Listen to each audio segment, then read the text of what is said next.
índice de enfermedades ocupacionales. ¿No?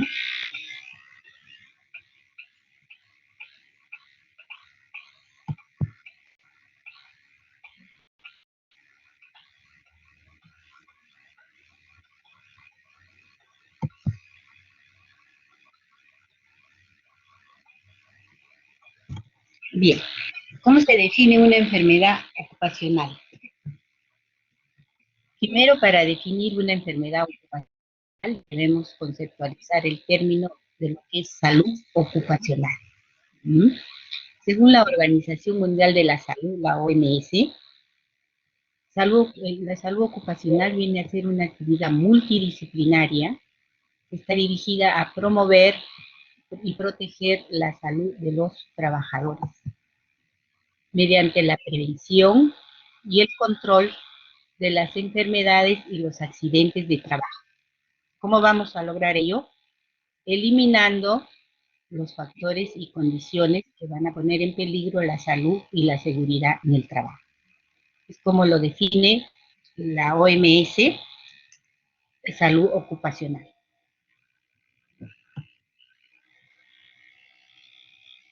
En cuanto a enfermedad ocupacional, tiene mucha relación con lo que es seguridad y salud en el trabajo. Existe una ley, la ley 29783, con el decreto supremo 005-2012-TR y la norma técnica 068 del MINSA, que van a contener justamente las medidas para prevenir y otorgar salud a los trabajadores, valga la redundancia, en su trabajo. Entonces, definiendo enfermedades ocupacionales, vamos a mencionar que son aquellas enfermedades en las que se establece o se ha establecido una relación causa-efecto entre los riesgos a los cuales están expuestos los trabajadores. Hay una relación directa, ¿no? Entonces, enfermedad ocupacional viene a ser un estado patológico contraído a causa del trabajo o la exposición al medio en el cual se encuentra laborando, causado por agentes ya sea físicos, químicos o biológicos, ¿no? Tiene que haber esa relación de causalidad, es decir, tiene que ser una enfermedad que uno adquiere en el trabajo. Por ejemplo, un trabajador de la actividad minera que no tiene protección, los EPP, los equipos de protección personal, se encuentra expuesto al polvo cuando taladra la piedra, exponiéndose a múltiples y diminutas partículas que pueden ingresar por la vía aérea, causando la enfermedad de silicosis. Es decir, el minero inhala estas pequeñas partículas que están en micras y por vía aérea se van a depositar en los pulmones y le va a causar silicosis.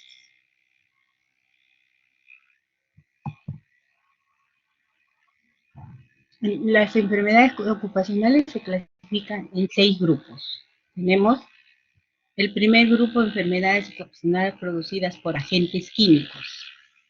El grupo 2, las producidas por agentes físicos.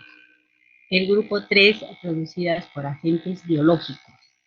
El grupo 4, por favor, si dejan de marcar su presencia, la van a hacer al final. ¿Ya? Ese ruidito, una avalancha de clics que siento, no hay necesidad de que marquen su asistencia en este momento, lo pueden hacer al final de la clase, ¿sí? En el grupo 4 tenemos las enfermedades ocupacionales producidas por inhalación de sustancias y agentes que no están comprendidos en otros apartados. ¿Seguimos? Y en el grupo 6, las enfermedades ocupacionales causadas por agentes carcinógenos o carcinogenéticos.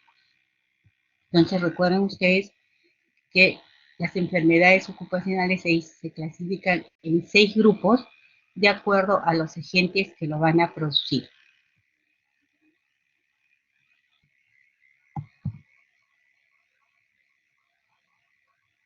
Entre las enfermedades ocupacionales tenemos en primer lugar las neumoconiosis, ¿no? Aquellas producidas por polvos inorgánicos, sílice, carbón, asbesto, berilio, hierro, calcio, estaño, va a producir la estañosis, aluminio, talco, ¿no? El sílice va a producir la silicosis, carbón, antracosis, asbesto, asbestosis o amiantosis por el amianto. El berilio, beriliosis, y el hierro, siderosis, el calcio, calcinosis. Entonces, esta es una clasificación de enfermedades ocupacionales por polvos inorgánicos.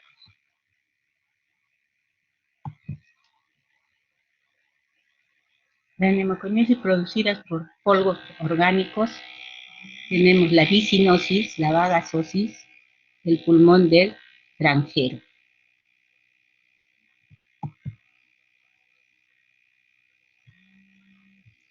También tenemos neumoconiosis producidas por vapores y emanaciones, ¿no? Así puede ser de ácido sulfúrico, anhidrido sulfúrico o amoníaco.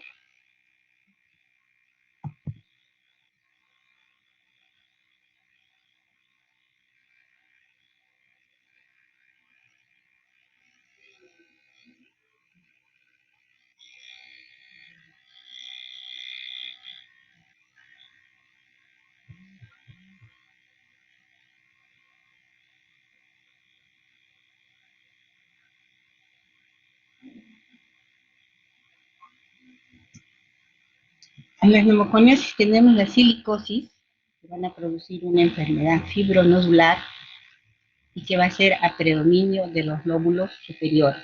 La lesión característica que se va a presentar va a ser un nódulo silicótico rodeado de láminas de colágeno concéntricas, una zona central acelular con sílice y una zona periférica que presenta macrófagos y células plasmáticas.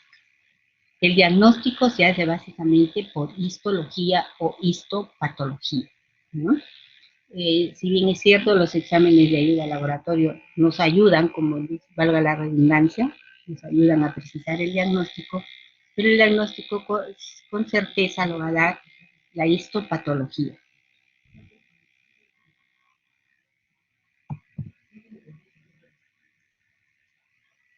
A ver, un momentito.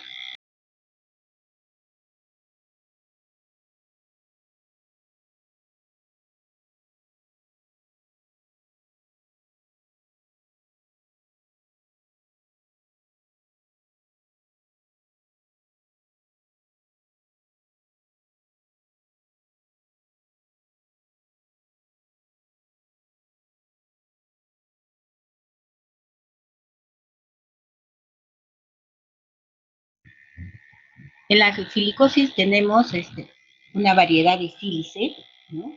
Como el óxido o dióxido de silicio en forma cristalina, que es la que se encuentra con mayor frecuencia en el medio ambiente y es muy importante para el desarrollo de la enfermedad. También tenemos como otra variedad de sílice el cuarzo, la timidita y la cristobalita.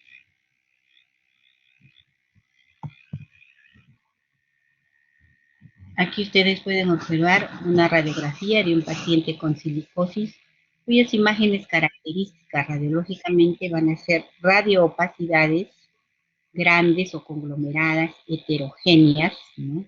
Bilaterales generalmente, como también microopacidades o radioopacidades micronodulares, pero siempre va a haber un compromiso bilateral, es decir, de ambos pulmones, lo que se denominan estas radiopacidades pequeñas micronodulares, van a formar un panal de abeja, que se van a ver con mayor frecuencia a nivel del tercio medio e inferior.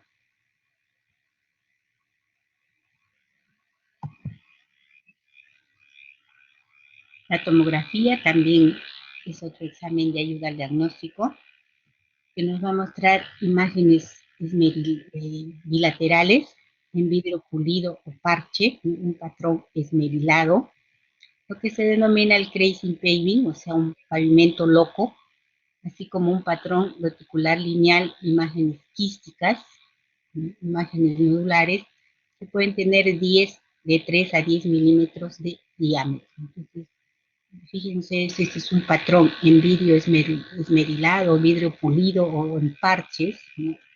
O un pavimento loco, que es lo que vamos a ver en la tomografía computarizada.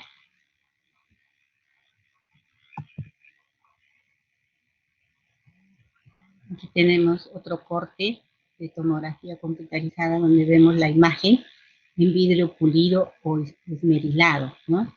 También imágenes quísticas, bilaterales y bronquiectasias de tracción.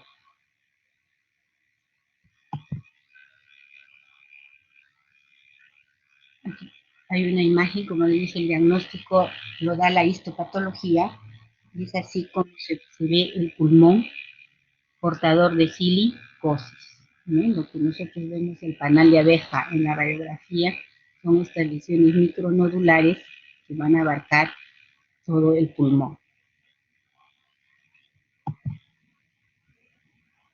Otra de las enfermedades ocupacionales se menciona a la antracosis, ¿no? Ella producida por el carbón, que va a presentar dos formas clínicas, simple y complicada. La simple es la mácula de carbón y la complicada va a producir fibrosis pulmonar progresiva. Generalmente se asocia con la artritis reumatoidea. ¿Y qué síndrome producen? ¿Cómo se llama el síndrome?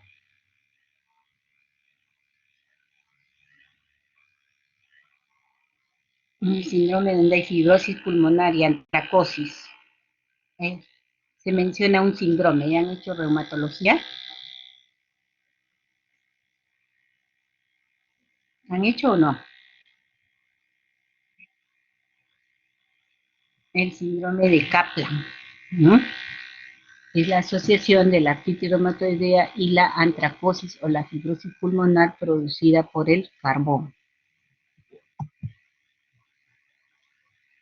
En la asbestosis vamos a tener la familia de silicatos hidratados en forma de fibras, resistente al calor, al fuego, a los ácidos y a los álcalis.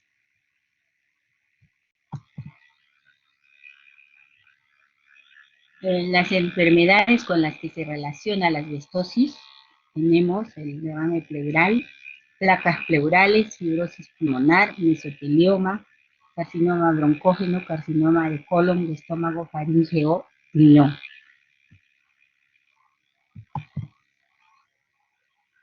Aquí tenemos una radiografía que nos muestra la asbestosis. Miren ustedes, se observa un mosaico, ¿no? Lo que se observa en estas lesiones que no están muy nítidas en esta radiografía, pero que se traducen en mosaico. Entonces vamos mencionando, perdón, que son enfermedades ocupacionales, silicosis, asbestosis, beriliosis, ¿no? Antracosis, la producida por el carbón. Para los cuadros de neumoconiosis, para hacer el diagnóstico de neumoconiosis, hay que tener en cuenta la historia ocupacional del paciente,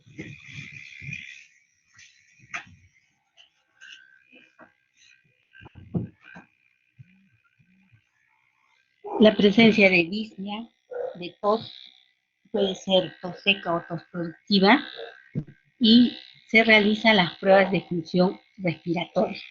Es decir, para hacer un diagnóstico de neumoconiosis tenemos que basarnos en estos parámetros: la historia ocupacional del paciente, la historia clínica, la sintomatología que presenta, y de todas maneras hay que realizarle las pruebas de función respiratoria o espirometría. Este es un paciente portador de neumoconiosis, un paciente minero, adelgazado, catético.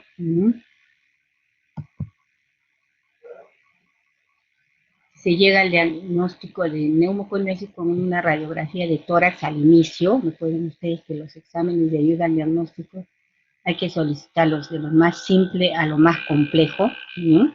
Entonces, primero una radiografía de tórax, posteriormente una tomografía de tórax, y si es necesario puede pedirse una tomografía por emisión de positrones o un PET-CT, ¿no?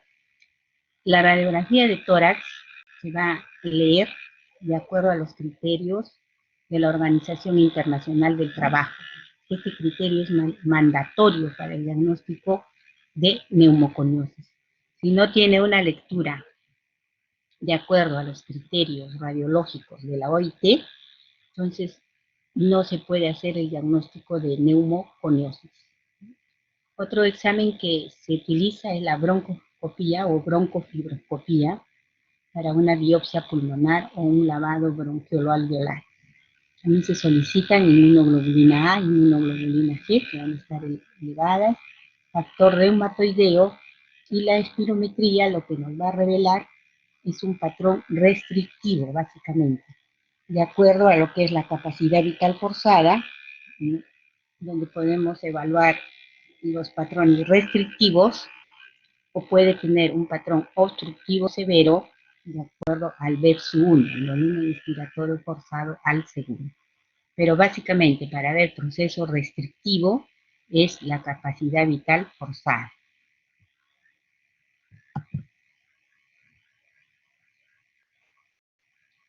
Como les decía, criterio diagnóstico mandatorio para diagnosticar neumoconiosis, siendo el criterio radiológico el fundamental o el básico para hacer este diagnóstico, que se basa en la guía para el uso de la clasificación internacional de la OIT, Organización Internacional del Trabajo, para la radiografía de neumoconiosis. ¿Qué objetivo tiene esta clasificación internacional? ¿No? Tiene como objetivo describir y registrar sistemáticamente las anormalidades radiográficas del tórax y codificar sus anormalidades compatibles con neumoconiosis, es decir, codificar esas radioopacidades micronodulares que pueden ser lineales o nodulares, como les mencioné, para luego definir un patrón, que más adelante lo vamos a ver, y poder establecer el diagnóstico de neumoconiosis. Esta clasificación internacional de la OIT se utiliza internacionalmente para la investigación epidemiológica, para el tamizado y vigilancia de quienes trabajan expuestos al polvo, y también se usa con fines clínicos.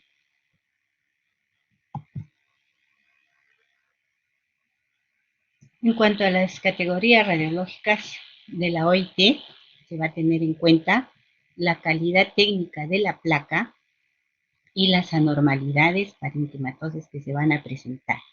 En cuanto a la calidad técnica, vamos a observar si tiene buena calidad, si es aceptable con algún defecto técnico, puede pasar la placa, o inaceptable. ¿En qué casos puede ser inaceptable? Cuando la placa está muy penetrada, por ejemplo, tiene mucho kilovoltaje excesivo, kilovoltaje está muy negra, o una placa blanca también, ¿no? Que tiene poco kilovoltaje y no permite ver el parénquima pulmonar, ¿no? En el caso que esté descentrada, en el caso que se visualice más los omóplatos, por ejemplo, en vez del parénquima pulmonar, todo ello va a influir en la calidad técnica de la placa, o que esté respirada también, ¿no? El paciente no realizó una buena inspiración. Y aparte de la calidad técnica de la placa, también vamos a ver las anormalidades parenquimatosas que se van a presentar. Les había mencionado opacidades pequeñas, nodulares o lineales.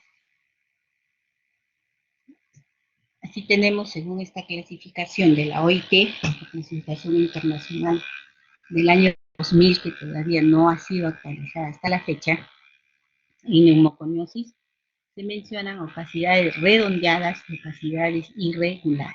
Entre las redondeadas tenemos PQR. La P es de un diámetro de hasta 1.5 milímetros, Q de 1.5 a 3 y R de 3 milímetros a 10. Estas son microopacidades nodulares. Y las irregulares o lineales se van a clasificar en opacidades STU, de acuerdo a su grosor. S hasta 1.5 milímetros, E de 1.5 a 5 y U de 3 a 10.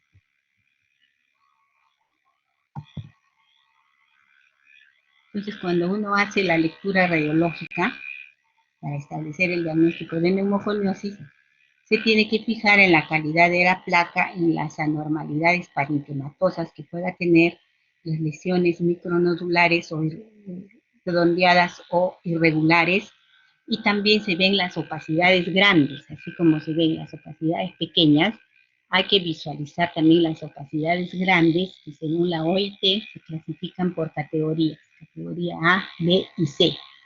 Y también tenemos que observar las anormalidades que se pueden presentar en la pleura, ya sea como un engrosamiento pleural, una obliteración del ángulo costofrénico o un engrosamiento difuso de la pleura, o grandes placas que se pueden presentar en la pleura. Entonces, mencionadas las opacidades, las irregularidades parenquematosas y pleurales que se pueden presentar en la radiografía, se establecen, de acuerdo a las categorías radiológicas de OIT, 4 categorías y 12 subcategorías. Las 4 categorías son categorías 0, 1, 2 y 3. Y las subcategorías, vienen acá, estos parámetros son importantes, ¿no?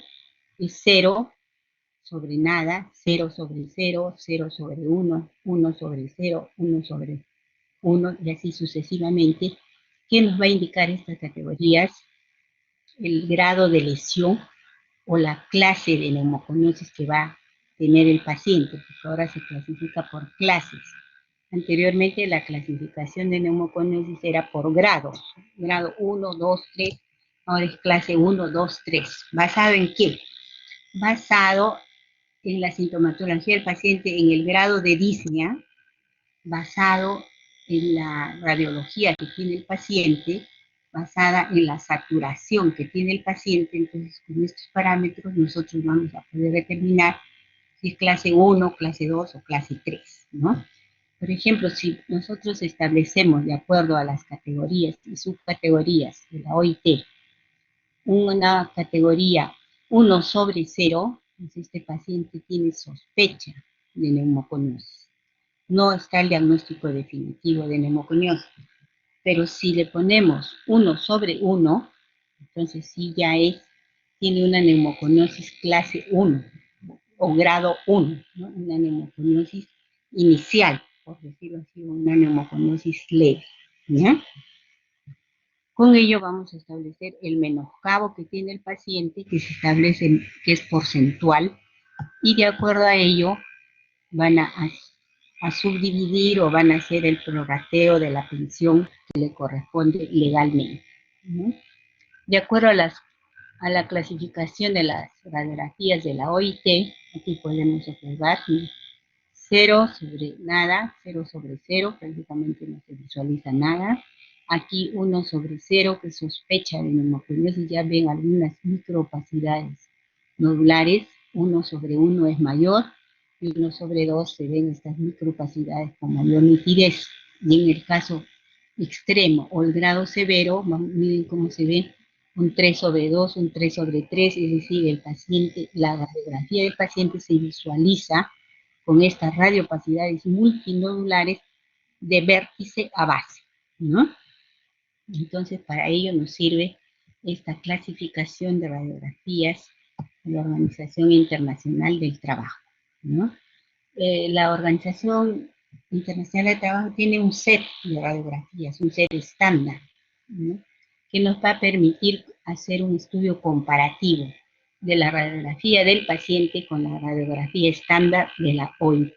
Por ejemplo, esta es una radiografía estándar de la OIT. ¿Qué visualizan ustedes en esta placa?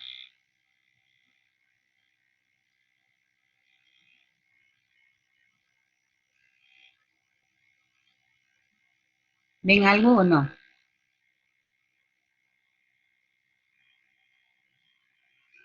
Pueden visualizar, a ver, Jesús Enrique Olivera, que está presente. Jesús,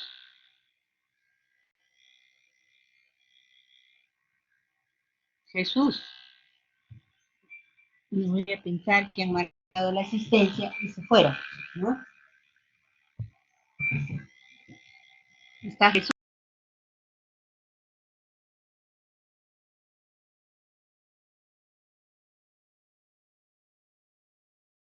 está presente. Renzo.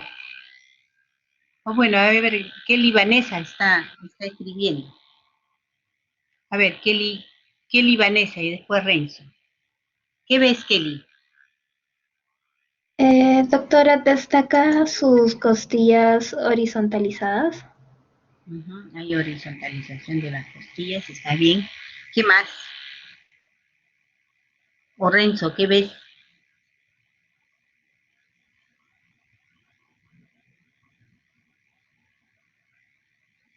Renzo, me escribió Renzo Mariano. ¿Qué más puedes visualizar en esa placa? Si O sea, hagamos un... creo que no, no me escucha, doctora. Sí, sí escucho. Ahora sí, no sé si antes me estuviste hablando. En este momento sí te escucho. ¿Me escuchas?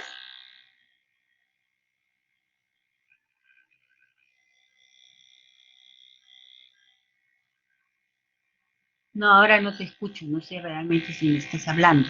¿Estás hablando, Renzo? No.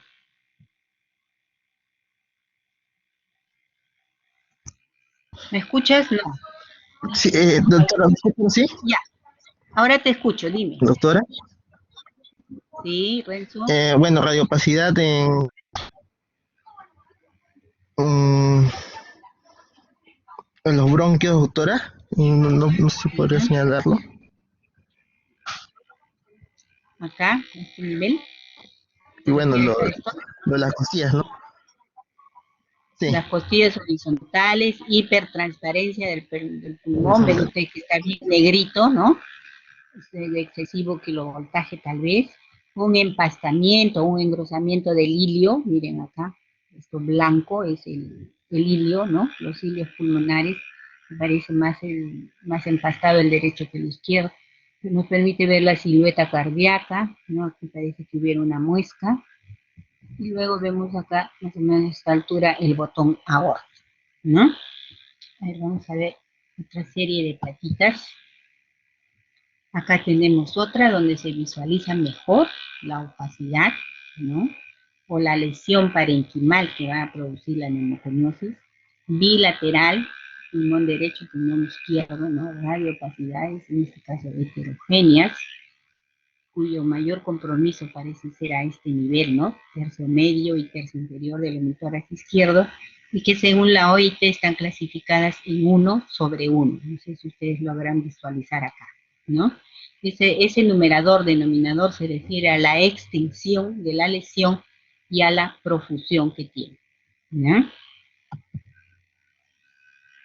Aquí tenemos otra radiografía que según es una radiografía estándar de la OIT, o sea que nos va a permitir comparar con la radiografía del paciente, donde ya establece un 2/2, o sea que hay mayor compromiso parenquimal, ¿no? Mayor número de opacidades heterogéneas micro radioopacidades, que tal vez no se visualizan nítidamente, pero si es un 2/2, el compromiso debe ser de 2/3 inferiores, ¿no?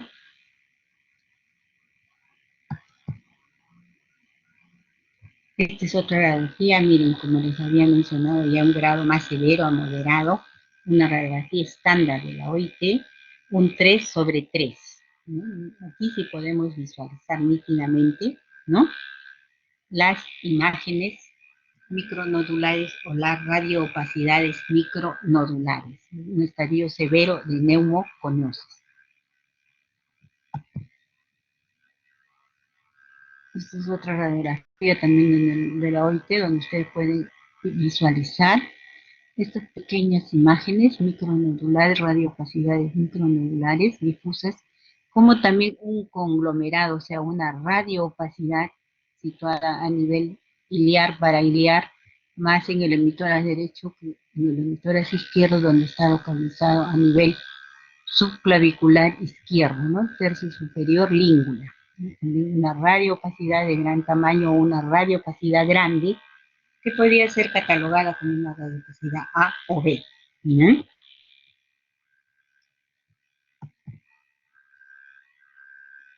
Esta es otra radiografía estándar de la OIT, donde clasifica la opacidad tipo A. Miren, la radioopacidad nítida, ya no son esas microopacidades o radioopacidades pequeñitas, puntiformes, y aquí las placas son más grandes o las opacidades son de mayor diámetro. Aquí también hay otra, miren, esta es una placa clasificada como C. Si hablamos de opacidades grandes, les había dicho que es A, B y C. Este es un tipo C, según la radiografía estándar de la OIT. Unas radioopacidades que están comprometiendo todo el nivel medio, diría yo, pero es tercio medio e inferior de ambos emitórax, ¿no? Las opacidades parecen algodonosas, podría uno imaginarse acá como un empastamiento del hilo. Entonces, estas son las imágenes que van a producir o que van a presentar los pacientes portadores de neumoconiosis según el estadio, ¿no? Es un estadio 1/1 es leve, es en un estadio 3/3 con unas opacidades grandes, tipo C, las vamos a visualizar de esta manera. Entonces, para recapitular, hemos visto las primeras enfermedades ocupacionales, las neumoconiosis, ¿no?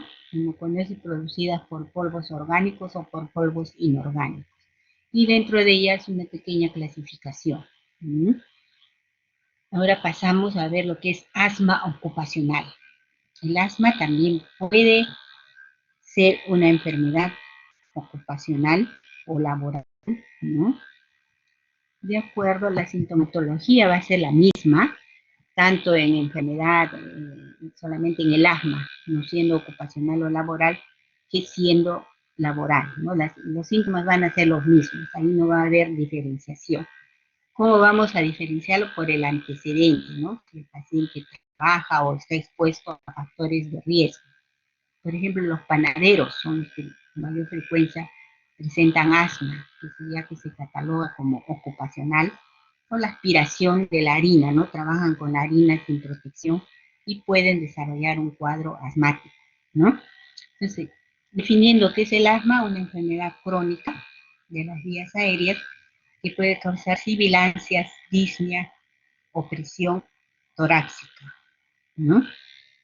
Tos durante la noche o por la mañana, las crisis asmáticas se van a relacionar con una obstrucción generalizada, pero variable del flujo aéreo, el cual es reversible de manera espontánea o con tratamiento. Es decir, tenemos el test de postbroncodilatación y puede revertir al 100% con tratamiento, ¿no? En el asma ocupacional vamos a tener el asma relacionada con el trabajo, causada por un agente específico en el lugar donde trabaja, ¿no? Y esta asma es potencialmente prevenible. Y tenemos el otro tipo de asma exacerbada en el trabajo, que es aquella que se va a exacerbar, como su mismo nombre lo indica, frente a un estímulo no específico en su lugar de trabajo, pero que no es causada por este mismo, no se por este estímulo, sino se exacerba el asma que ya presenta.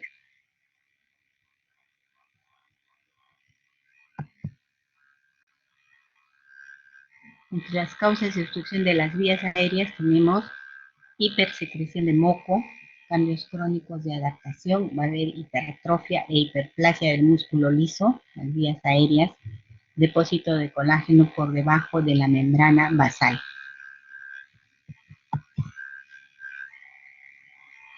Los factores de riesgo en el asma, para el asma ocupacional o laboral, se tienen en cuenta características genéticas, exposición ocupacional y la exposición ambiental.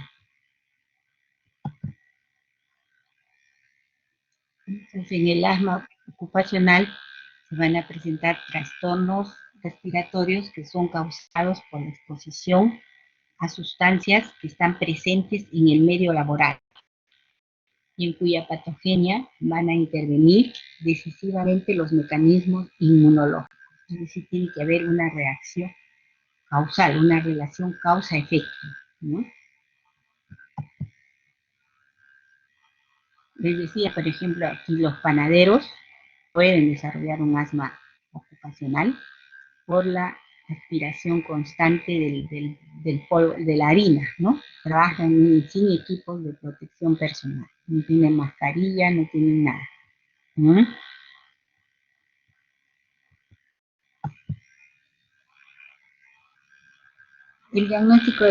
Para el diagnóstico de asma va a ser de acuerdo a la sintomatología clínica y a los exámenes de ayuda al diagnóstico, básicamente la espirometría, ¿no? Los síntomas episódicos de obstrucción de la vía aérea o de hiperreactividad de la vía aérea, vamos a ver que la tos empeora, sobre todo por las noches, las sibilancias son recurrentes, hay dificultad para respirar y opresión en el pecho de tipo recurrente. El diagnóstico de asma, ya les había dicho, básicamente de acuerdo al cuadro clínico, los exámenes de ayuda al diagnóstico en sangre o imágenes y las pruebas de espirometría. ¿Qué es lo que vamos a observar en una prueba de espirometría? Si hay una obstrucción en la vía aérea. Eso nos va a permitir la espirometría. Espiro es respiración, metría, medida. Entonces, la medida de la respiración. Y básicamente nos va a definir o nos va a evidenciar obstrucción de la vía aérea parcialmente reversible. Pero en asma, la obstrucción de la vía aérea es parcialmente reversible o totalmente reversible. ¿Cómo es en asma? El test de post-broncodilatación. El test de post-broncodilatación para yo diferenciar un EPOC de asma. ¿Cómo hago la diferenciación? Con una prueba espirométrica, ¿no? Pero si con este test de post-broncodilatación el BEPS-1 mejora parcialmente o mejora en un 12%, entonces yo digo, es un test de post-broncodilatación positivo, se trata de un asma.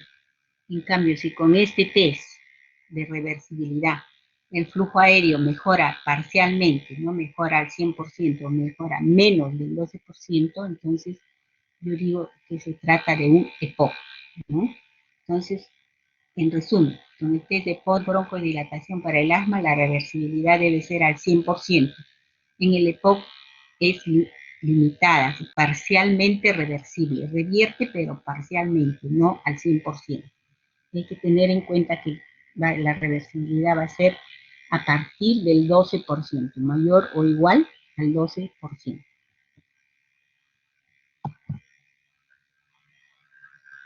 Agentes que causan el asma ocupacional, ¿no?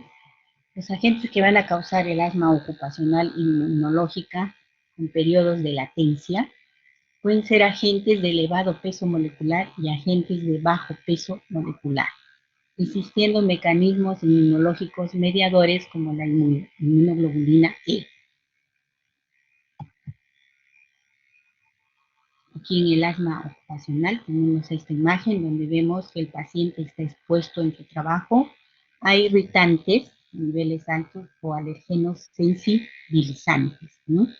Que va a producir, valga la redundancia, la sensibilización, y esto está mediada por las inmunoglobulinas E. Puede haber un periodo de latencia, pero van a desarrollar a la larga un asma ocupacional. Aquí tenemos un cuadrito que nos van a evidenciar o mostrar los agentes comunes que van a causar el asma ocupacional mediada por, les había dicho, por sustancias de elevado peso molecular. Entre ellas tenemos la harina, que van a producir el asma ocupacional en panaderos, pasteleros, moledores de grano, ¿no? Tenemos alergenos derivados de los animales, aquellos que manipulan animales, los tecnólogos médicos, los médicos veterinarios, ¿no? Tenemos las enzimas que se utilizan en los detergentes, ¿no? Tenemos el látex, que puede producir una enfermedad profesional en los trabajadores de salud, sobre todo en el laboratorio. Los mariscos también pueden presentar una enfermedad ocupacional, ¿no? En el procesamiento de mariscos. todos por reacciones mediadas por reacciones inmunológicas, ¿no? Y claro, aquí tenemos de bajo peso molecular los isocianatos, ¿no? El polvo de la madera. A ver, un momento.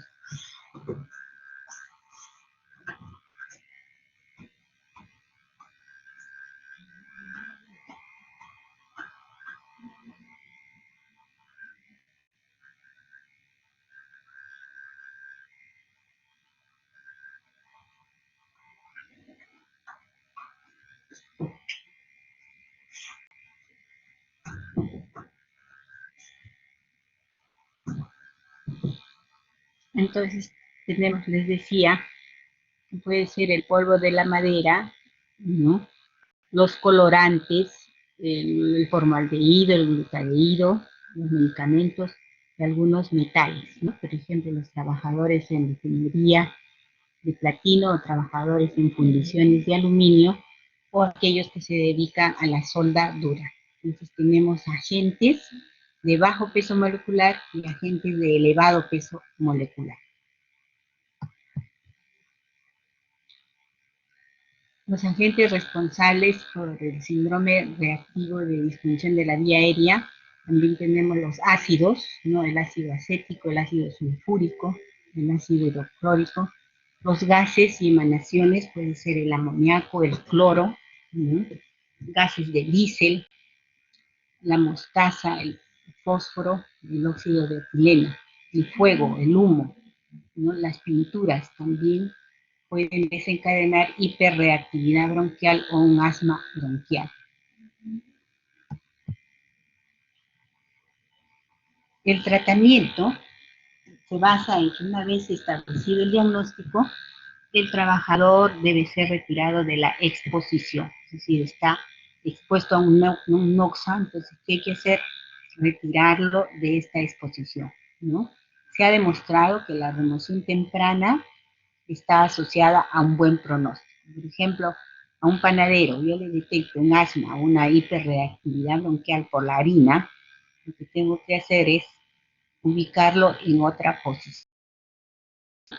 Ya no en la, puede ser, no en la preparación de panes, sino en la venta de panes. Y esta remoción temprana que uno hace está asociada a un buen pronóstico, ¿no?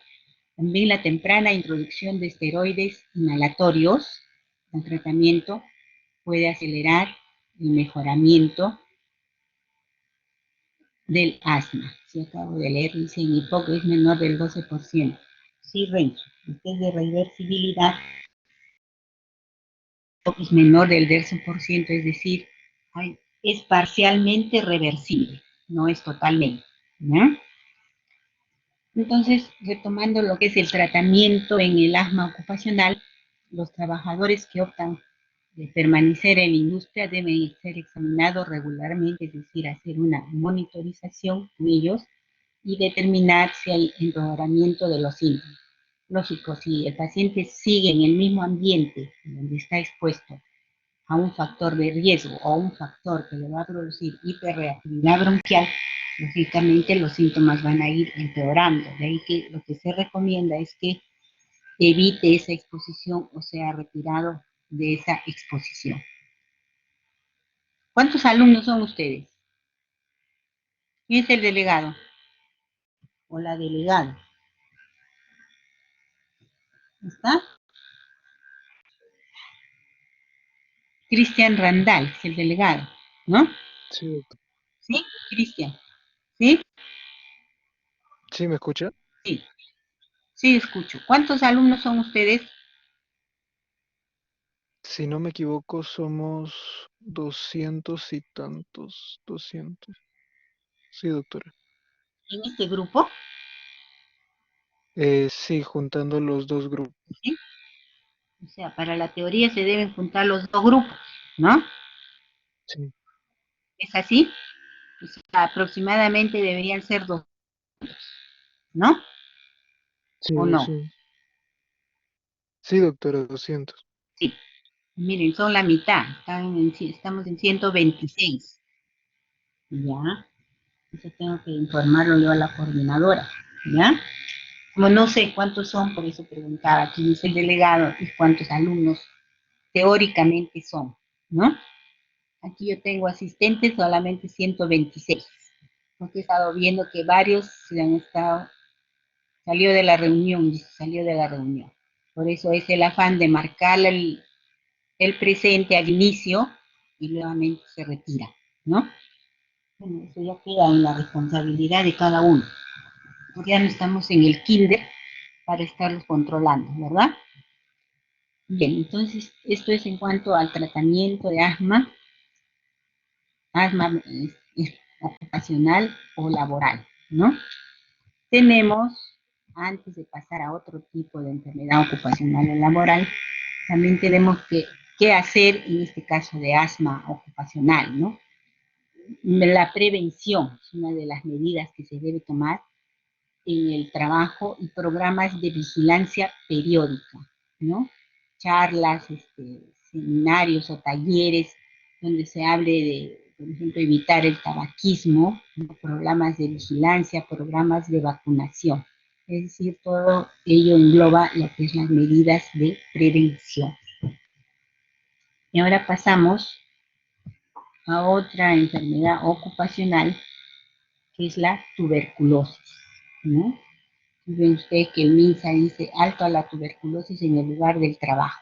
Nosotros vemos cuando íbamos al hospital, ¿no? Porque ahora todo es virtual, dada la pandemia del COVID, que sobre todo con mucha frecuencia los trabajadores de la salud se enfermaban de TBC, sobre todo en laboratorio, aquellos que manipulaban las muestras de TBC para hacer el examen de beca directo, o sea, la técnica de Sim-Nielsen, o el cultivo del BK. Entonces, estos trabajadores contraían la TBC y se les considera una enfermedad ocupacional. La tuberculosis debe ser considerada como enfermedad ocupacional aquellas que la contraen, en aquellas personas que la contraen a causa de su trabajo. Es decir, por eso le decía, manipulando el esputo, un paciente con TBC, contraen la enfermedad, ¿no? Es decir, existe un efecto de causalidad, ¿no? Es decir, que si no desempeñase en tal oficio, esta enfermedad no se hubiese producido o hubiese sido igual de frecuente que en la población general, ¿no? ¿Qué quiere decir con esto? Que tiene que haber una relación directa de causa-efecto, ¿no? Es decir, que se adquiere, como su mismo nombre lo dice, en el trabajo, a causa de su trabajo, ¿no? En el Perú están normados y reglamentados los derechos laborales inherentes a tuberculosis como enfermedad ocupacional. Es decir, actualmente el trabajador está bien protegido, ¿no? Por las leyes para que se respeten sus derechos laborales, ¿no? Tiene una cobertura por discapacidad temporal o permanente.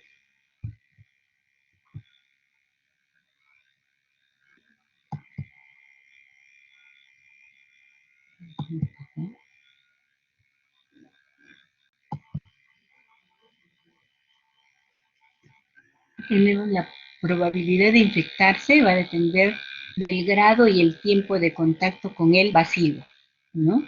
Por ejemplo, se mencionan las salas de emergencia, las salas de broncoscopía, los servicios de neumología, las salas de autopsia, el laboratorio de microbiología, los hospicios o los penales también son fuente de contagio para la TBC, ¿no? Es decir, se contraen la TBC, por ejemplo, los vigilantes, ¿no? Que están a cargo de los cuidados de los reos portadores de TBC, permanecen ahí las 24 horas en comunicación directa, sin protección, y se pueden adquirir la tuberculosis, ¿no?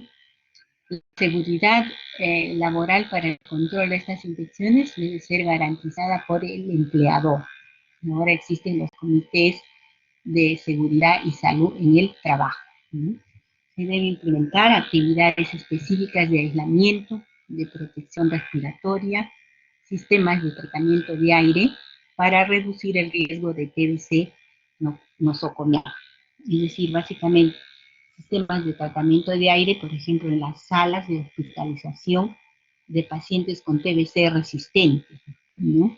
Los hospitales grandes o los hospitales de mayor complejidad, nivel 3, nivel 4, deben contar con salas de hospitalización para TBC con sistemas de tratamiento de agua, ¿no? En nuestro medio, por ejemplo, un hospital que tiene estos sistemas de tratamiento de aire para pacientes con TBC, el Hospital Almenara. Ustedes tienen la oportunidad de ir al hospital más adelante, porque ahora no están yendo, me imagino, entonces van a conocer salas de aislamiento para TBC con sistemas de tratamiento de aire, ¿no?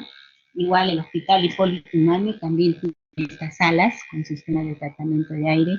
El Hospital 2 de Mayo, el Hospital de Bagliati estaban por construir unas salas con sistemas de tratamiento de aire para albergar a este tipo de pacientes con TBC multidrogo resistente y así de reducir el riesgo de TBC nosocomial, ¿no? Para ello se requiere decisión política y capacidad técnica financiera disponible, que realmente resulta caro, ¿no? Son ambientes prácticamente herméticamente cerrados, donde el aire ingresa por un lado y sale por otro tubo, o sea, estas puertas casi no se abren, deben permanecer herméticamente cerradas para evitar justamente o reducir el riesgo de contaminación.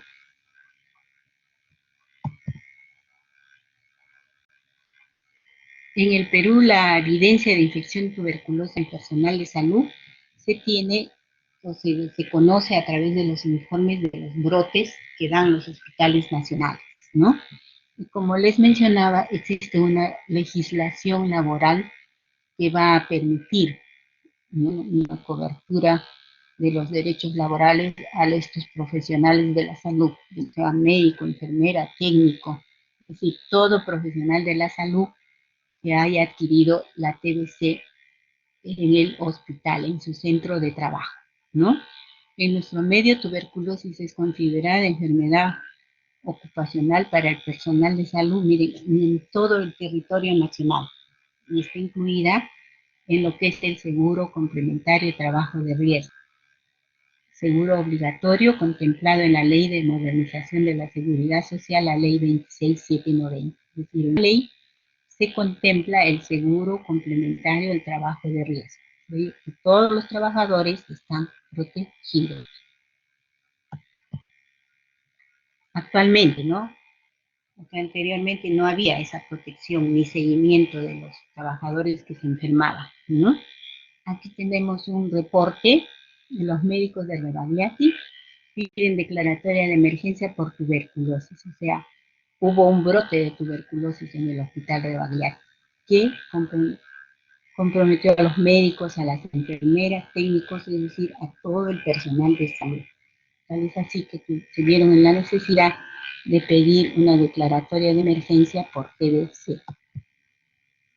Acá tenemos otros, los médicos se infectan con tuberculosis en el hospital Grau de salud, es decir, puede tratarse de un hospital de complejidad alta, un hospital referencial como es el hospital Rebagliati, o puede tratarse de un hospital de menor complejidad como es el hospital Grau, por ejemplo, pero el TBC puede ocurrir a cualquier nivel, tanto en el nivel más complejo como en el más simple, siempre y cuando estén expuestos a estos factores de riesgo, ¿no? Entonces, simplemente para ver que la tuberculosis como enfermedad profesional se puede ver a cualquier nivel. ¿Sí? Aquí hay otro reporte que me dice que el Perú es el segundo país de América con más casos de tuberculosis, fíjense ustedes, ¿no? Creo que actualmente ya estamos ocupando el primer lugar, aunque ahora con esto de la pandemia del COVID ya nos hemos olvidado un poco de la TBC, ¿no? Pero sin duda hay que hacer la investigación o el cuidado paralelo, porque la tuberculosis también debe estar incrementando.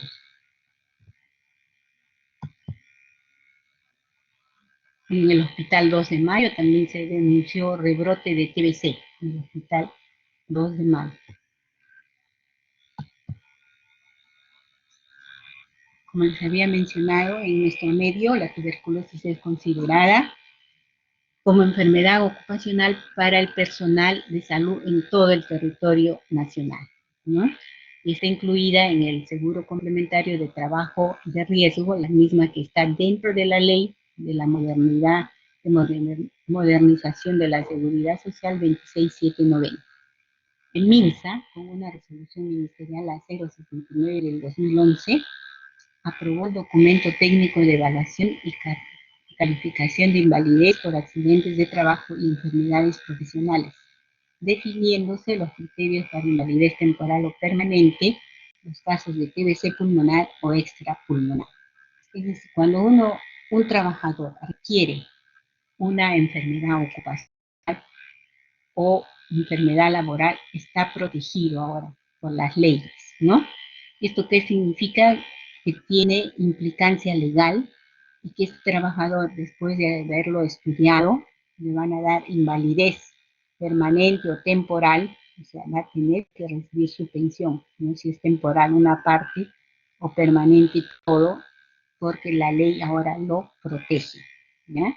Para los casos de TBC pulmonar y extrapulmonar.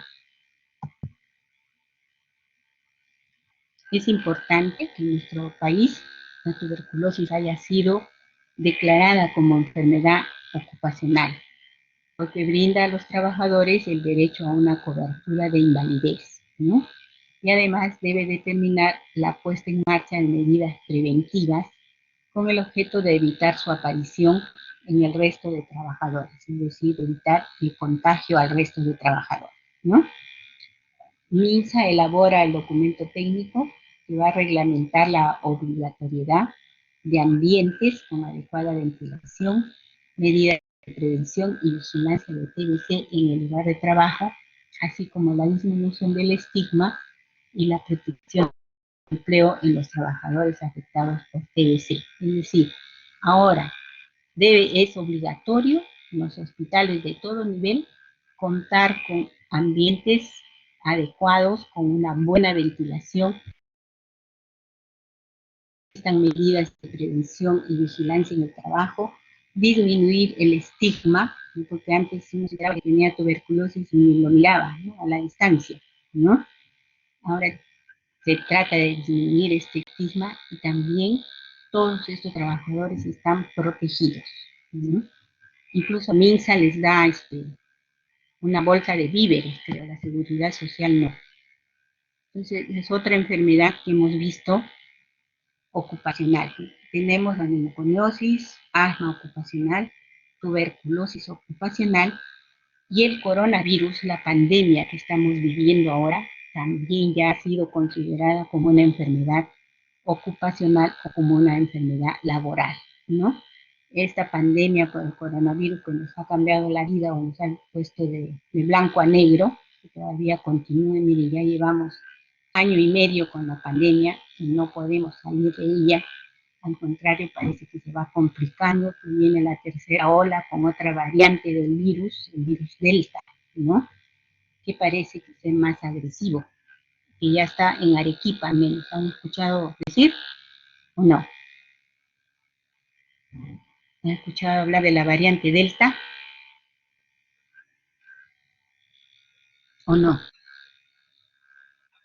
Muy bien, sí, sí. Lógico, en el noticiero uno escucha, ¿no? Arequipa, por ejemplo, es el más afectado por este tipo de variante, ¿no? Y que prácticamente no saben cómo detenerla. Los médicos ya han solicitado, han pedido auxilio, mejor dicho, han lanzado un SOS al Ministerio de Trabajo para detener esta variante, pero no es posible. Y con las manifestaciones que hacen, no quiero hablar de política, pero las manifestaciones, sale la gente de un grupo y del otro grupo, ustedes ven, no hay distanciamiento, no hay mascarilla, no hay nada, entonces se espera o se previene que para los próximos meses el índice de COVID va a aumentar, tanto en grado de infección como en mortalidad, ¿no? Entonces acá tenemos un minutito, 5 minutos de receso.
Doctora, disculpe, no hay audio por si acaso, no podemos escucharla.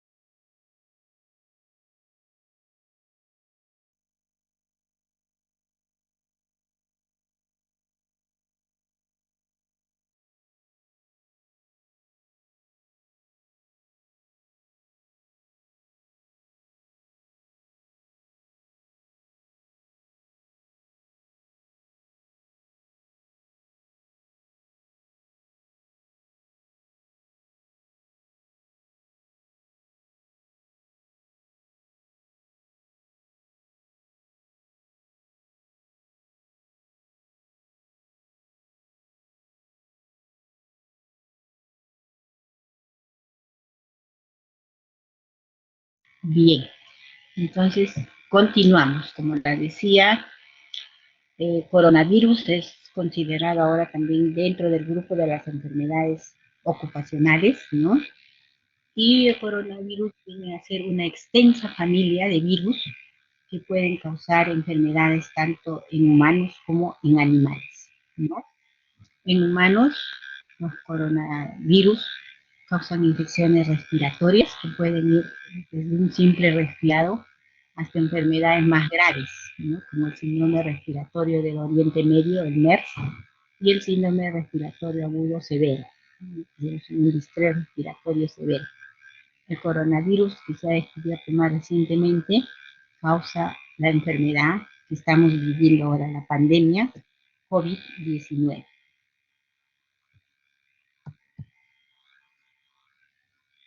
El COVID-19 es una enfermedad infecciosa causada, como su mismo nombre lo indica, o ya lo hemos visto, por el coronavirus descubierto recientemente, ¿no? Este nuevo virus, como la enfermedad que provoca, eran desconocidos antes de que estallara el brote en China, ¿no? En Wuhan, específicamente en diciembre del 2019. Ya prácticamente vamos a cumplir 2 años desde que apareció el COVID-19, ¿no? Actualmente el COVID o el virus, ¿no? O la COVID, la enfermedad 19, es una pandemia que está afectando a los países de todo el mundo, es una pandemia mundial, ¿no? Una enfermedad respiratoria muy contagiosa, el COVID-19, causada por el SARS-CoV-2. Este virus se transmite de una persona a otra en las gotitas que la persona va a dispersar cuando tose, estornuda o habla. De ahí que se indica que la persona se cubra, ¿no?, la nariz o la boca al momento que va a toser, estornudar. Y la protección con mascarilla. Por eso nos exigen ahora el uso de mascarilla y hasta de doble mascarilla para evitar esta transmisión a través de las gotitas, ¿no? Es posible que se transmita también al tocar una superficie con el virus, y luego llevarse las manos a la boca, a la nariz o a los ojos.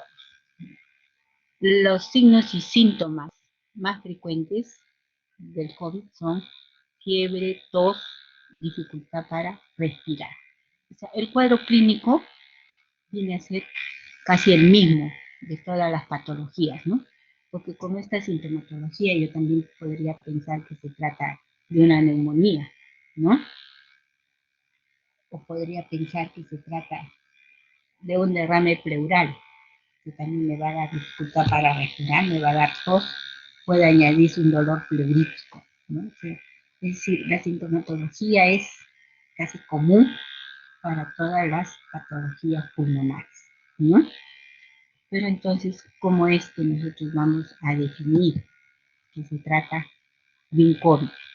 Dice, a veces presentan dolores musculares, escalofríos, cefalea, dolor de garganta, pérdida del sentido del gusto o del olfato.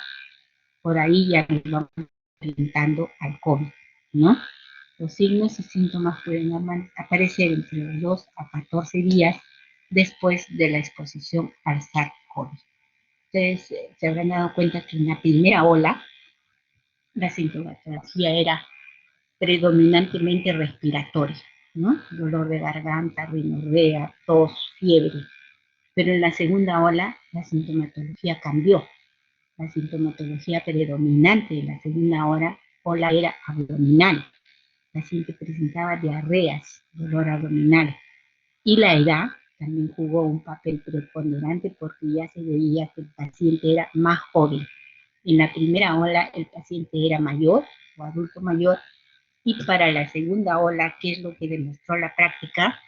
Que la sintomatología predominante era gastrointestinal y la edad del paciente, los pacientes eran más jóvenes, ¿no?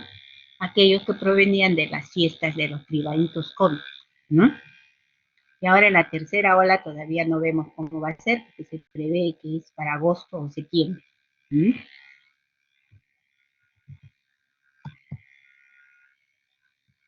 Algunas personas son asintomáticas, pero pueden transmitir el virus.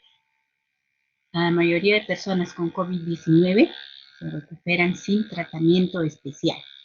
Sin embargo, aquellas corren peligro de sufrir una enfermedad más grave, más complicada, y quienes tienen más riesgo son los adultos mayores, aquellos con comorbilidad subyacente, es decir, portadores de infecciones cardiovasculares, pulmonares, portadores de diabetes mellitus, pacientes que presentan enfermedades oncológicas o inmunosuprimidos. ¿Mm?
Bueno, se descompaginó la página, pero eran las enfermedades subyacentes que les había mencionado, ¿no? En cuanto al tratamiento para COVID, hasta el momento no se ha demostrado medicamento efectivo para COVID-19. Se plantea el uso de antibiótico-terapia, hidroxicloroquina, cloroquina, que se utilizó inicialmente, ahora ya no, prácticamente no está indicado, ¿no? Dice, la FDA ha revocado al evaluar que ambas drogas no tienen efectividad en COVID-19, pero en la primera ola sí estuvo prescrito en los esquemas de tratamiento, tanto de MINSA como de la Seguridad Social, ¿no? Incluso, entonces, cloroquina, ¿qué más se utilizaba? Que se volvió frecuente, que uno lo tomaba en gotas, que es un antiparasitario para los caballos, sobre todo, la ivermectina. Muy bien, ¿no? La ivermectina también su uso no está indicado, el tratamiento de COVID, pero se ha visto en la práctica que sí, los pacientes han mejorado con el uso de ivermectina, ¿no? Tal es así que el mismo doctor, ¿cómo se llama el doctor? Que es vicedecano del Colegio Médico, admitió haberse curado con ivermectina, ¿no? Aparte de los antibióticos, corticoides, tipo de dexametasona, también en la primera ola es que se utilizó indiscriminadamente la ivermectina. Ahora ya casi muy poco, ¿no? O ustedes conocen que todavía sigue su uso en igual dimensión, ¿no? Hidroxicloroquina, cloroquina prácticamente ya no se usa, han sido retirados de los protocolos de tratamiento y no se recomienda asociación con acitromicina por toxicidad, pero al inicio lo que se recomendaba en el tratamiento era acitromicina, hidroxicloroquina, ivermectina, ¿no? De 4 a 5 días. Pero poco a poco, como era un caso nuevo, no era una pandemia que se nos venía, y que, como dice, no había protocolos de tratamiento, había prácticamente que estar en proceso de investigación o un tratamiento empírico para estos pacientes, ¿no? No se recomienda el uso de lopinavir o ritonavir u otros inhibidores de proteasas porque no tienen farmacodinámica favorable y hay datos negativos en los ensayos clínicos. Tampoco se recomienda la administración de antivirales en los pacientes ambulatorios. La ivermectina se ha demostrado actividad in vitro para el virus SARS-CoV-2, sin embargo, no hay datos clínicos publicados para su uso en COVID-19, pero se utilizó en la primera ola, diría yo, indiscriminadamente, ¿no?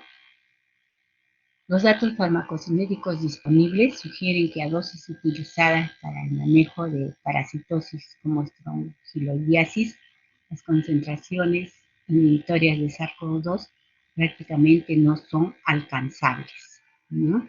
Se espera futuras investigaciones, en particular para virus respiratorios.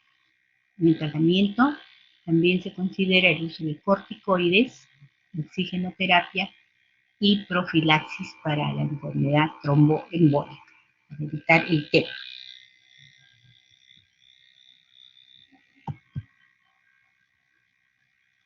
La situación actual del coronavirus, ¿no?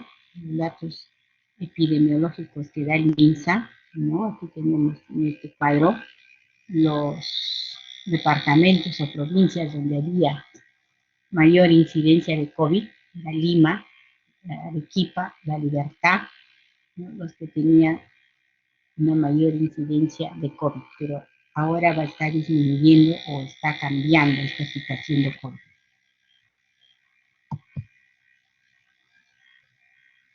Según los distritos en Lima, se veía, miren, que en San Juan del Lurigancho existía mayor distribución de COVID. Seguía Lima, San Martín, Comas, Ate, Villa El Salvador, Jesús María, que todavía hasta el momento prevalecen, ¿no? Casi en este mismo orden.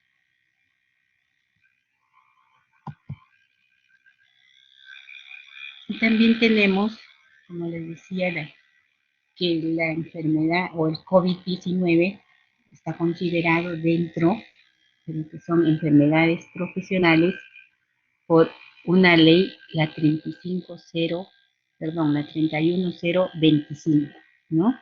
Es la ley que incorpora a la enfermedad causada por COVID dentro del listado de enfermedades profesionales en los servicios de salud, ¿no?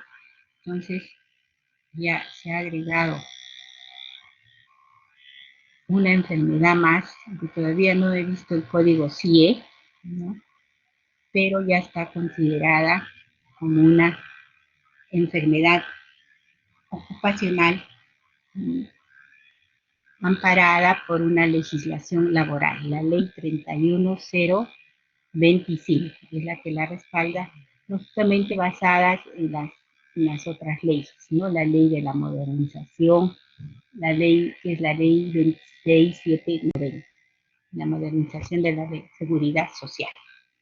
Entonces, hasta aquí es un resumen de lo que son enfermedades ocupacionales o enfermedades laborales, aquellas que se adquieren en el trabajo con una relación causa-efecto. Entre ellas tenemos las neumoconiosis, toda la gama o subdivisión que existe, el asma ocupacional, la tuberculosis y el COVID. ¿Tienen alguna pregunta o comentario?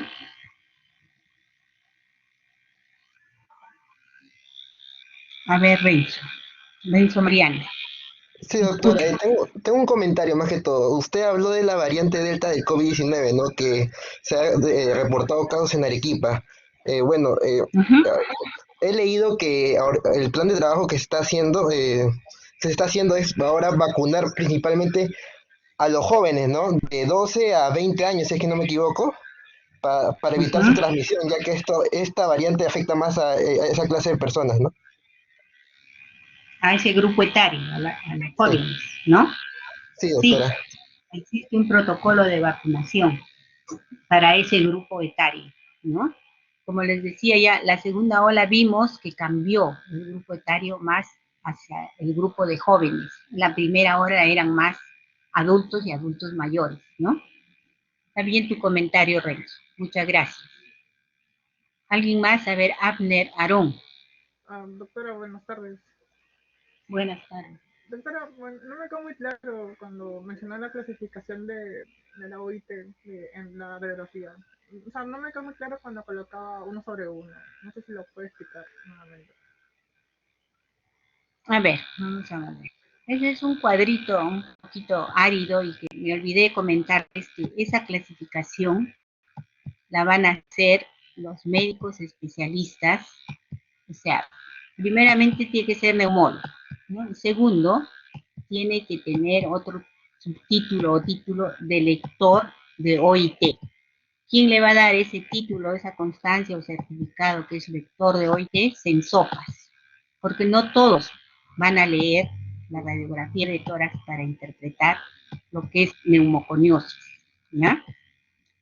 Pero básicamente, en neumoconiosis, de acuerdo a la clasificación de OIT, se van a clasificar las imágenes medulares o las radiopacidades irregulares o lineales, de acuerdo a la extensión y a la profusión que tienen en el pulmón, en el parénquima pulmonar. O sea, ¿cómo lo sabemos? Es así que la OIT clasifica estas opacidades por su tamaño, ¿no? En opacidades pequeñas y en opacidades grandes. Las opacidades pequeñas van a ser micronodulares. Acá tenemos un cuadrito, me parece, acá. ¿Qué hace la OIT? En casos de neumoconiosis, como te digo, la lectura de esta placa, la lectura radiológica, de acuerdo a los criterios de OIT, lo tiene que hacer un médico neumólogo especializado, certificado en ser lector de placas de OIT. Entonces, les digo, no todos los neumólogos son lectores de placas de OIT. Sensopas les tiene que dar un certificado previamente a un curso que imparte Sensopas, ¿no? Es decir, estudian todos los días, ven las radiografías, las comparan con el patrón estándar de la OIT, ¿ya? Hasta ahí está entendido, ¿no? Sí, doctora. Abner hizo la pregunta, Sí, ya. doctora. Gracias. Entonces, ¿qué hace? ¿Qué establece la OIT, el Organismo Internacional del Trabajo, ¿no? Establece opacidades parenquimales pequeñas, opacidades parenquimales grandes y opacidades pleurales. Las opacidades parenquimales pequeñas las clasifica en redondeadas e irregulares o lineales, ¿no? Y les da una denominación, esto viene ya internacionalmente. Entonces ponen P si esta radioopacidad mide hasta 1.5. U si es 1.5 a 3, R si es de 3 a 10 en las redondeadas. Y luego establece opacidades STU, que son lineales o regulares, que también se van a guiar por el grosor. S hasta 1.5, T 1.5 a 3 y U de 3 a 10.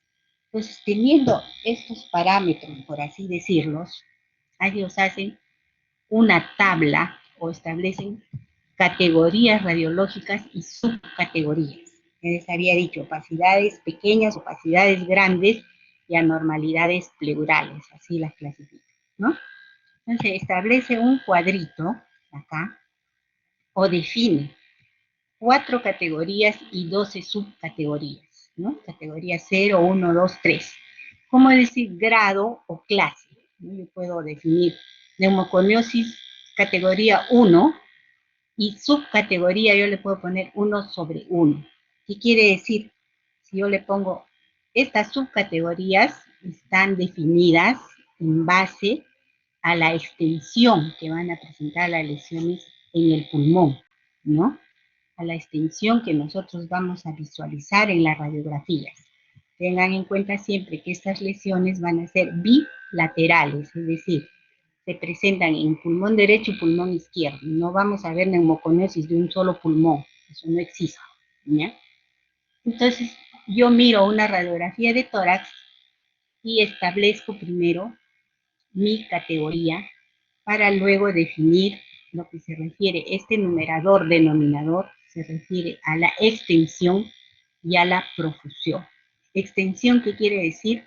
Como el pulmón, no sé si lo puedo dibujar acá, a ver si se puede, si no, puedo hacer un pulmoncito, lo hago acá, ¿no? Digo acá, ¿quién se retiró de la sesión? Cristian. Acá tengo mi otro pulmón, ¿no?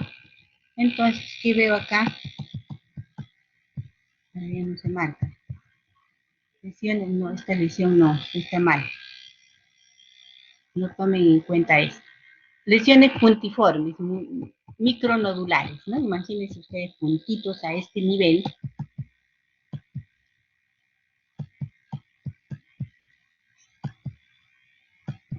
Ya no se puede marcar los puntitos. Está. Bueno, imagínense ustedes innumerables puntitos, entonces si se extienden de vértice a base, si está lleno de estas radiopacidades, tanto nodulares como lineales o irregulares, entonces quiere decir que es extenso, ¿no es cierto? Y la profusión, el número, la cantidad, que eso es muy relativo al ojo del lector. Entonces puede parecer que está lleno, a mí me puede parecer semilleno, pero más o menos se adopta un consenso, un criterio. Entonces, si yo lo veo lleno, como les mostré una placa estándar de la OIT, o acá, ¿no?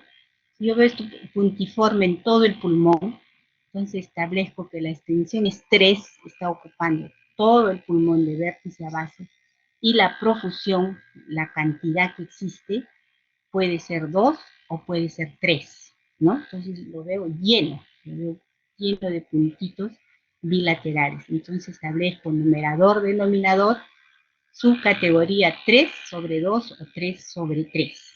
¿No? No sé si hasta ahí me entiendes. Habla. Sí, sí lo he entendido, pero muchas gracias.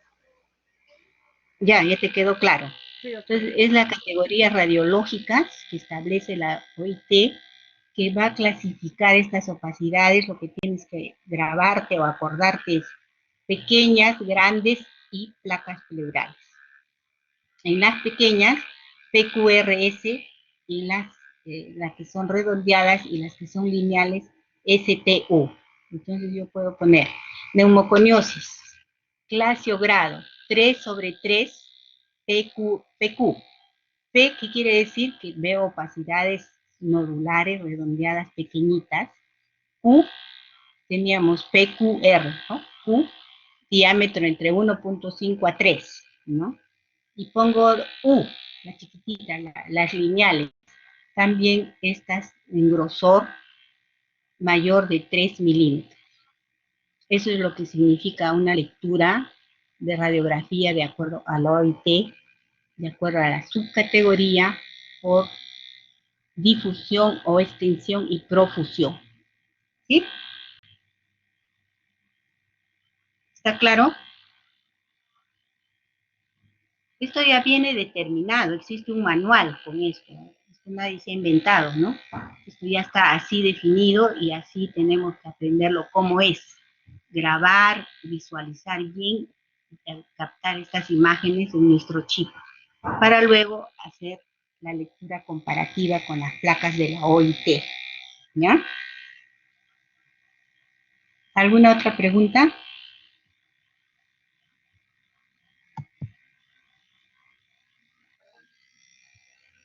Yanela, te escucho, Yanela. Sí, doctora, buenas tardes. Usted presentó una placa de tórax en neumoconiosis en la cual mencionó los hallazgos, ¿no? Pero justo en esa placa se veía como que un tórax ancho, estaba como que hiperinsuflado. ¿Eso es común Donde de estaba, perdón, el tórax que me dijeron las costillas horizontales? ese, doctora? ¿Sí? Ya. Sí, perdona, te corté. ¿Qué me decías?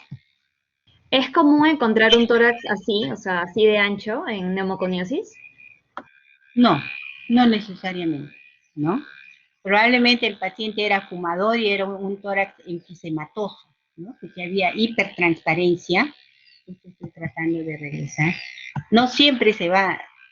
Ve, aquí hay otro tórax donde no vemos, como la placa que me estás mencionando, ¿no? Donde nítidamente se marca, se veía horizontalización de las costillas, ¿no?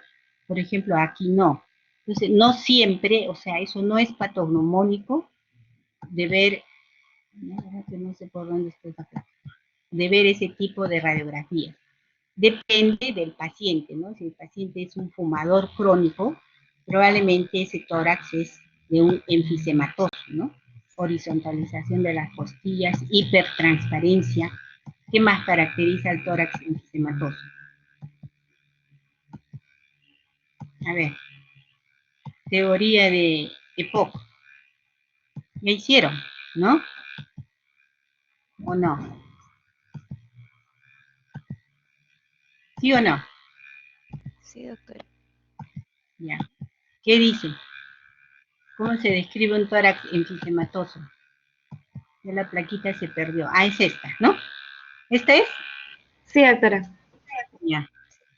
¿Qué dice la teoría en radiología de enfisema?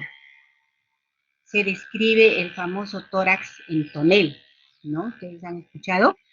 ¿Lo han descrito así? El tórax en tonel. ¿Por qué? ¿Por qué se describe tórax en tonel? ¿Qué es lo que lo caracteriza?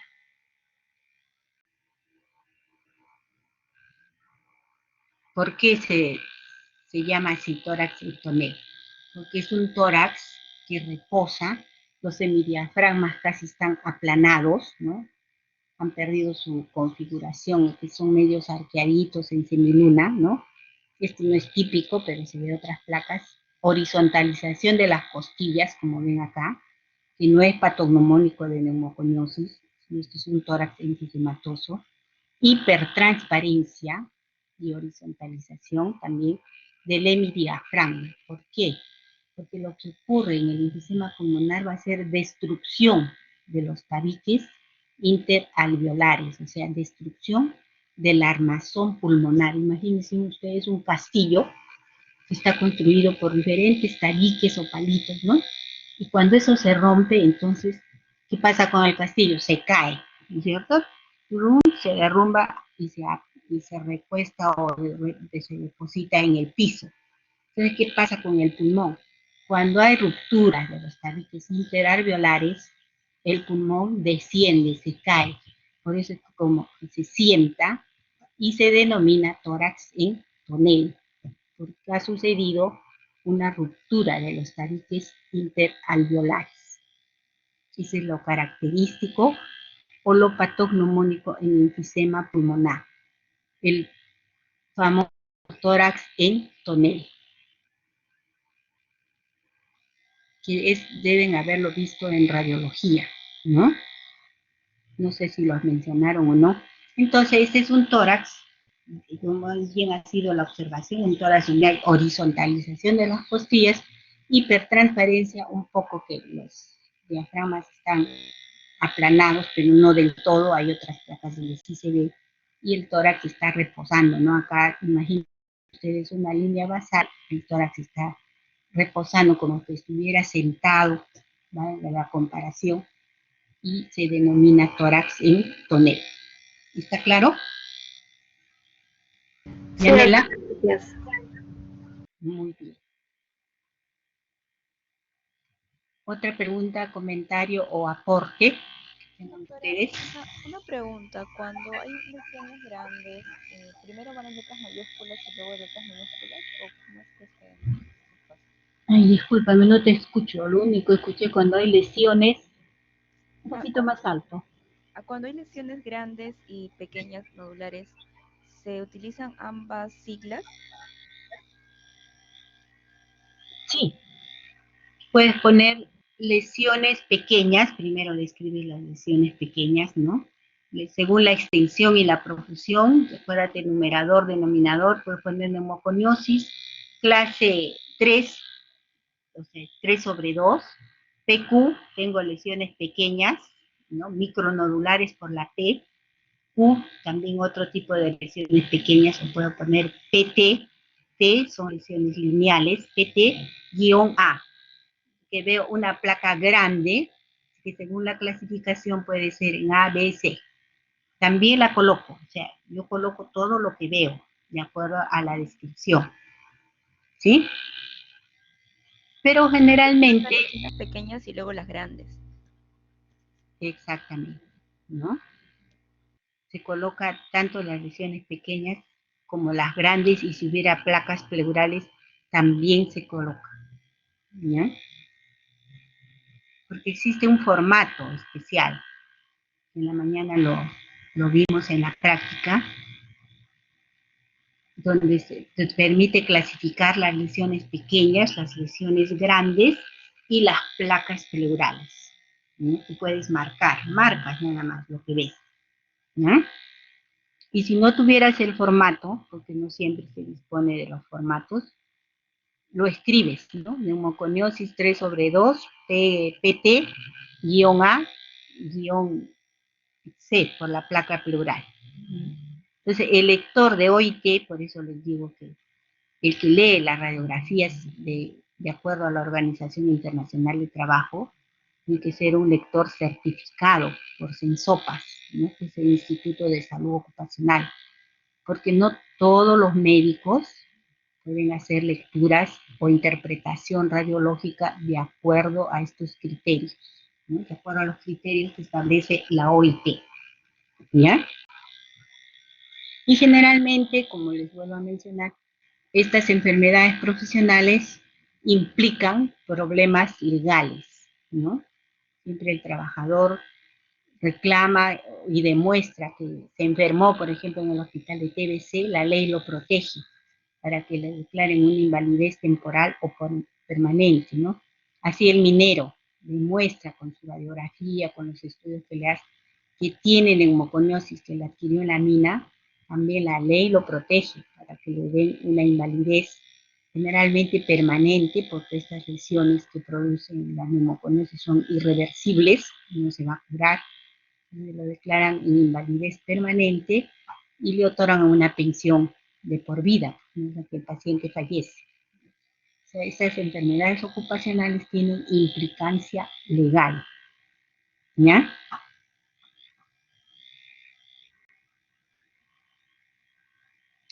¿Alguna otra pregunta?